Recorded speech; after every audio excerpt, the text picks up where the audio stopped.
Buenos días, buenas tardes, para mí buenas noches porque son las 10 y pico de la noche. Si están escuchando esta grabación será porque no me ha dado tiempo a llegar a las 3 a nuestra cita de mañana viernes. Tengo que hacer unas grabaciones en exteriores muy temprano, a las 5:15 de la mañana. Espero haber terminado, pero como nunca se sabe, pues por si acaso les dejo unas pinceladas del trabajo que vamos a hacer mañana, del trabajo del viernes, así como las asignaciones. Recuerden que estamos ya en el 1939, tenemos que meternos en la década de los 40. Hemos estado trabajando acerca de la Guerra Civil Española, que tiene que ver un poco con el preámbulo de lo que sería luego la Segunda Guerra Mundial. Hemos visto que hay una secuencia de tiempo en la cual, pues en 1937 sucede la matanza de los haitianos. En 1938, ya cuando en Europa están acosando literalmente a los judíos, pues hay una reacción por parte de organizaciones judías norteamericanas. El presidente convoca una reunión en Evian, en Francia, y acuérdense que la República Dominicana es la única que se atreve, la única nación que se atreve a conceder visas a los judíos que puedan huir del holocausto. Así acuérdense que hablábamos que Trujillo se apunta un tanto delante de los norteamericanos. Piensen que en esa época el fascismo está increciendo, o sea, está en auge. Pero para Trujillo, que no era ningún estúpido, jugar la baza del fascismo era un poco arriesgado, porque realmente quien le mantenía en el poder era el poder. ¿Quién es el poder? Los Estados Unidos. ¿Qué tipo de gobierno tienen los Estados Unidos? Democrático. Entonces, puede parecer una contradicción, pero Trujillo, por muy amigo que fuera de Franco y las simpatías que pudiera causarle Mussolini o Hitler, debía de ceñirse a quien le ayudaba a mantenerse en el poder, que eran los norteamericanos. Y es por eso que Trujillo en esa época no tiene más remedio que democratizarse un poco, declarar la guerra a Hitler, etcétera. Estamos entonces con los inicios de la Segunda Guerra Mundial. Recuerden que Hitler ya apuntaba maneras, ya había ocupado Austria, había anexionado Austria, había reclamado los Sudetes, que eran una franja que rodeaba a la antigua Checoslovaquia, porque decía que vivían alemanes allí en esa zona. Las repúblicas democráticas, Francia, Inglaterra, no se atreven a provocar la ira de Hitler, porque ya saben que ha contravenido un poco todas las disposiciones firmadas en el Tratado de Versalles, de que no podía armarse, de que no podía conquistar, no podía endeudarse sin permiso. En fin, todo lo había hecho un poco a su aire, pero ya estaban muy armados y temían que eso pudiera. Por eso, en parte, en Evian nadie se atreve a coger judíos para no despertar las iras y la inquina que pudiera ocasionar esto en Hitler, que estaba, como digo, ya apuntando maneras. Al final, recuerden la frase de Churchill, si optan por la humillación para evitar la guerra, al final tendrán humillación y guerra. Y eso fue lo que pasó. Al final no pudieron frenarlo, y cuando ya invade toda Checoslovaquia, ya hace el pacto con Stalin de no agresión para que cojan ellos una parte de Polonia y los rusos otra, sepan por la calle del medio. Y ahí es cuando ya los países democráticos, que dicho sea de paso tampoco habían podido o se habían atrevido a ayudar a la República Española para no despertar las iras de Hitler, que sí le había ayudado, es cuando ya piensan que es demasiado y declaran la guerra. Hitler, con el poderosísimo potencial de armamento que tenía, los soldados con tanta moral y con el orgullo de poner a Alemania en su sitio y olvidarse de las humillaciones de la Primera Guerra Mundial, tiran para adelante. Es una guerra relámpago. Entonces, invaden muy rápidamente los Países Bajos y Francia. Nadie puede parar esa maquinaria de guerra tan grande. Entran en París como nada. pero lo ve tan fácil que decide romper el pacto con Stalin e invade todo Polonia. Pero no se conforma con eso, sino que es tan fácil que invaden ya, se meten en territorio ruso, territorio soviético de entonces. Todo ha sido muy fácil y el mundo está espantado. Los americanos siguen con su intención económica de hacer el mismo agosto que hicieron con la Primera Guerra Mundial. Pero hay acontecimientos que desatan su intervención. Me refiero al ataque sorpresa de uno del eje. Acuérdense que había dos bandos aliados, fundamentalmente porque hubo muchos, pero fundamentalmente por Francia, Inglaterra, Rusia, eje, Alemania, Italia, Japón. Alemania estaba con Hitler, Hirohito estaba con Japón y Mussolini con Italia. En Francia estaba el general Charles de Gaulle. En Inglaterra tomó, cuando se complicaban las cosas de verdad, Winston Churchill fue el que tomó el poder, y Joseph Stalin era el que había cogido las riendas de la revolución, había convertido esa revolución marxista en estalinismo puro, pero era poderosísimo, tenía un ejército súper poderoso, de manera que en esos bandos uno de los contendientes del eje ataca las posiciones por sorpresa de Estados Unidos en el Pacífico, me refiero a Hawái, a Pearl Harbor. Se estaban disputando las rutas comerciales. Japón no produce gran cosa y necesitaba vender, necesitaba moverse, necesitaba comerciar por todo el Pacífico, y los Estados Unidos, con Filipinas, Guam, Hawái y todo su poder, se lo estaba impidiendo. Un ataque sorpresa y devastar toda esa flota, no sé por qué supusieron los japoneses que, siendo aliados de quien estaba conquistando a pasos agigantados Europa, se iban a someter.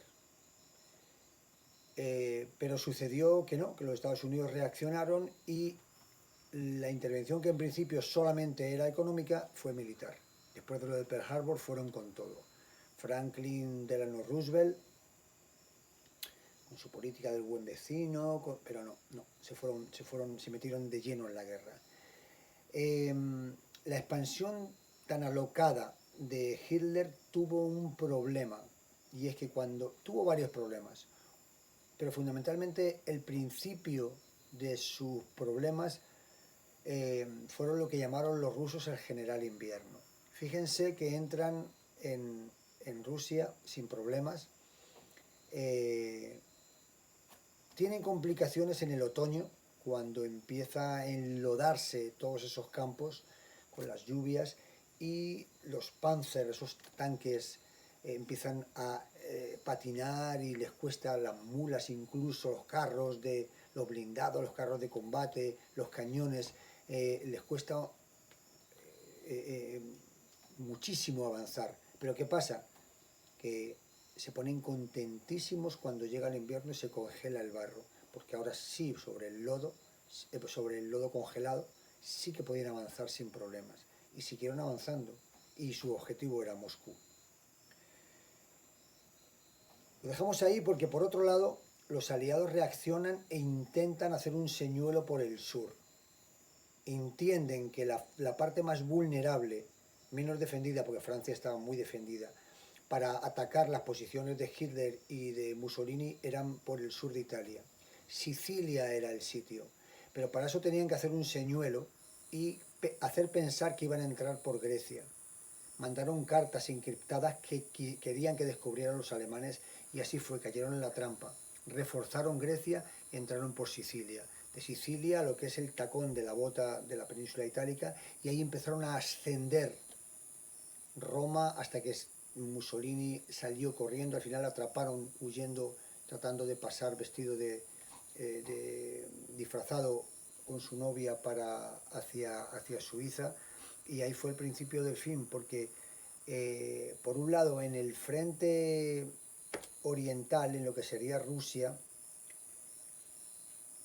oye, hasta el aceite de esos tanques se congelaba.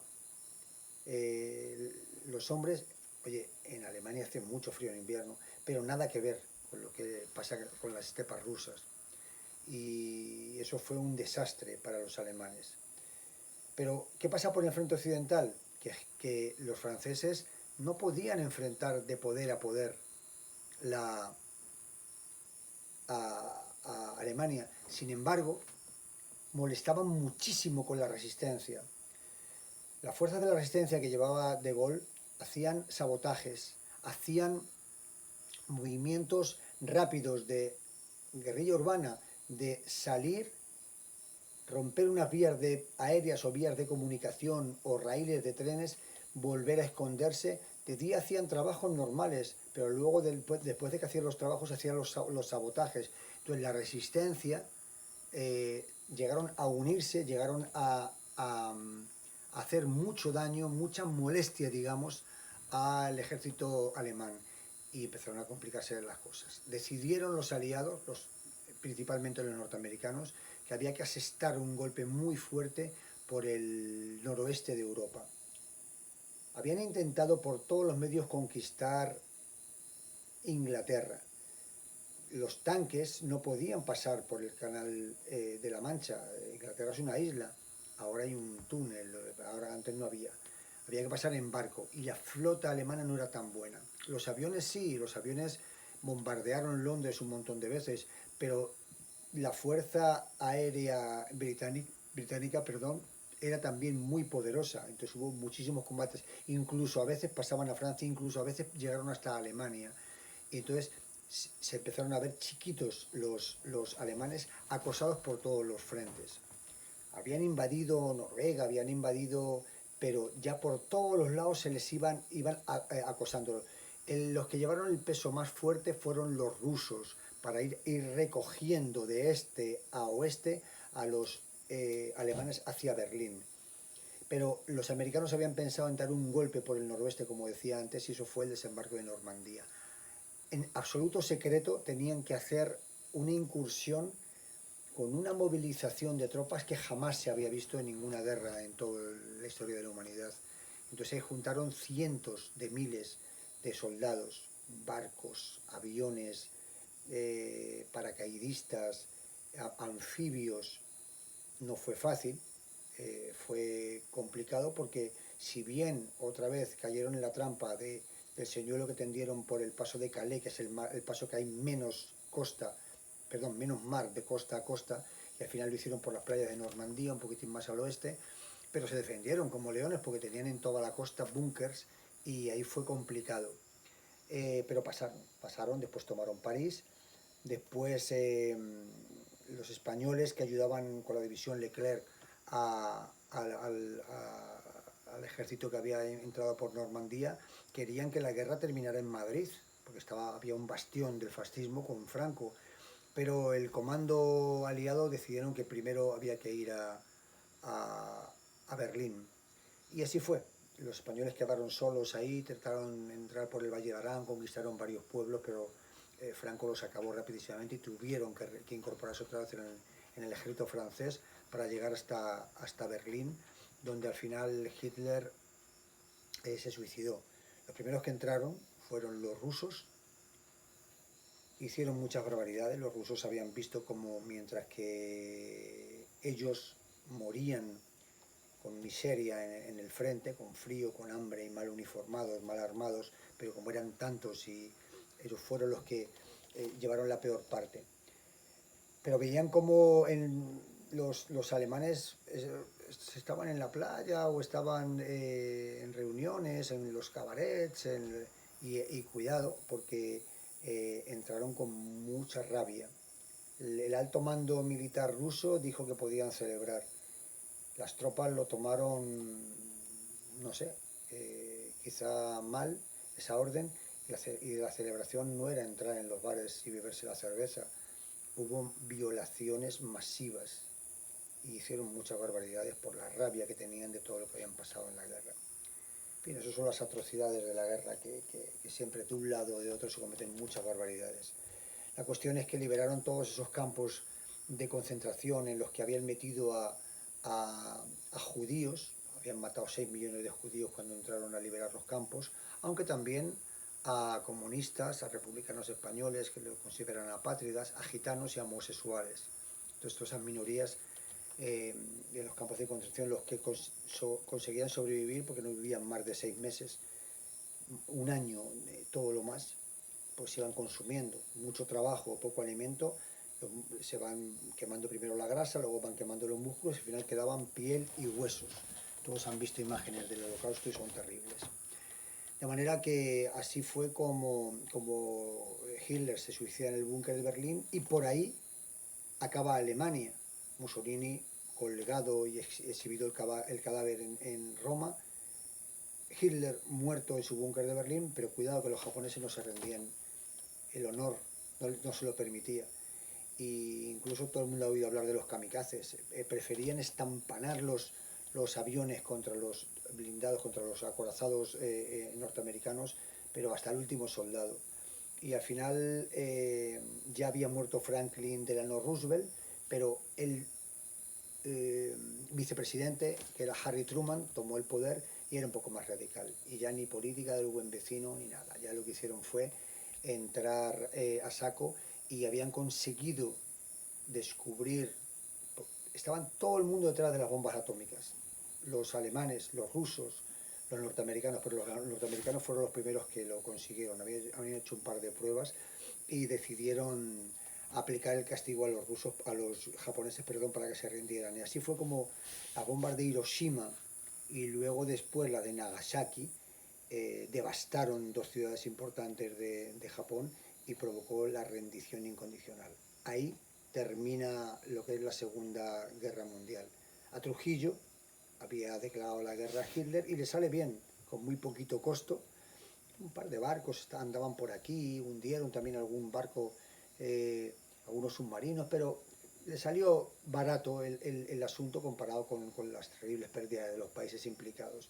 La cuestión es que seguía, pero en aquellos momentos, digamos, de la lucha contra el fascismo y el triunfo de las democracias, tenía que andar pianito Trujillo y tenía que andar disfrazado de demócrata. Esa baza la aprovecharon varias naciones en el Caribe, Guatemala, Costa Rica, Venezuela, entonces con Arévalo, en Haití, Rómulo Betancourt, Figueres, unos cuantos hicieron la Legión del Caribe y decidieron que las democracias estaban triunfando en el mundo, era el fin del fascismo y había que acabar. Entonces ahí fue cuando se montó la famosa operación que llamaron Cayo Confites. Todas esas naciones apoyaron, formaron a 1.200 hombres que estaban preparados para intervenir. No solamente dominicanos, había cubanos, había de todos los sitios, tratando de acabar con el fascismo de Trujillo. Trujillo, al presidente de Venezuela tenía rencillas grandísimas, que era Rómulo Betancourt. Al presidente de Cuba, Grau San Martín, le denunció a los Estados Unidos y al final esa operación la consiguieron desmantelar. Recuerden que en esa operación había algunos de los exiliados que habían estado, Jiménez Grullón, el mismo Juan Bosch, Fidel Castro muy jovencito, Mas Ferrer, que luego sería un forajido, pero había sido también veterano de la Guerra Civil Española. En fin, había un montón de gente. Pichirilo estaba también en esa operación y estaban dispuestos a tumbar el régimen de Trujillo, pero Trujillo lo consiguió desmantelar antes de que salieran. Esa fue una de las operaciones. Acuérdense que habíamos hablado de que fue Cayo Confites, pero luego fue también Luperón y luego más tarde Constanza, Maimón y Esterondo, fueron intentonas para derrocarlo y su servicio de inteligencia siempre lo desmanteló. Pero eso lo dejaremos para otra entrega. Yo creo que ahora tienen más o menos la visión de lo que ha sido la Segunda Guerra Mundial y las implicaciones que tuvieron para el Caribe, para la República Dominicana. Y dentro de la historia dominicana, indudablemente ha estado influenciada por lo que estaba pasando en Europa. Pues bien, el trabajo de hoy va a consistir. He seleccionado 3 documentales. Uno resume la Segunda Guerra Mundial. Otro, el desembarco de Normandía, que son unos cuantos minutos del desembarco de Normandía visto por Hollywood, en la película de Buscando al Soldado Ryan o Rescatando al Soldado Ryan.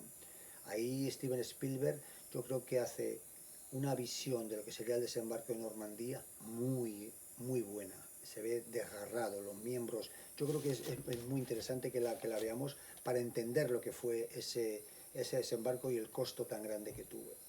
Y luego he encontrado también un vídeo cortito que no hay palabras, solamente hay movimientos de tropas dentro de un mapa, para que vean cómo fue la expansión del nazismo, del eje, y luego cómo fueron recogiéndolo hasta Berlín. Eso les va a dar una idea gráfica bastante importante. ¿Qué van a hacer después de escuchar esta explicación que yo les he dado y ver esos 3 documentales? Hacer su informe.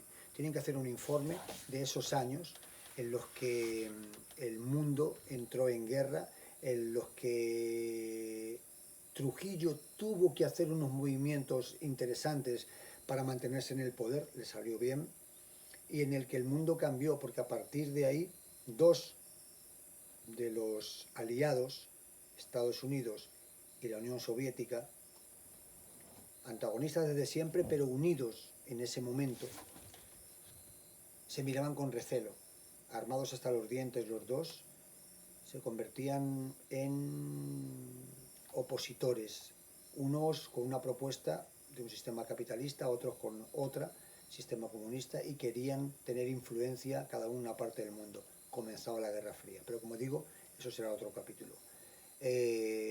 Chicos, a trabajar.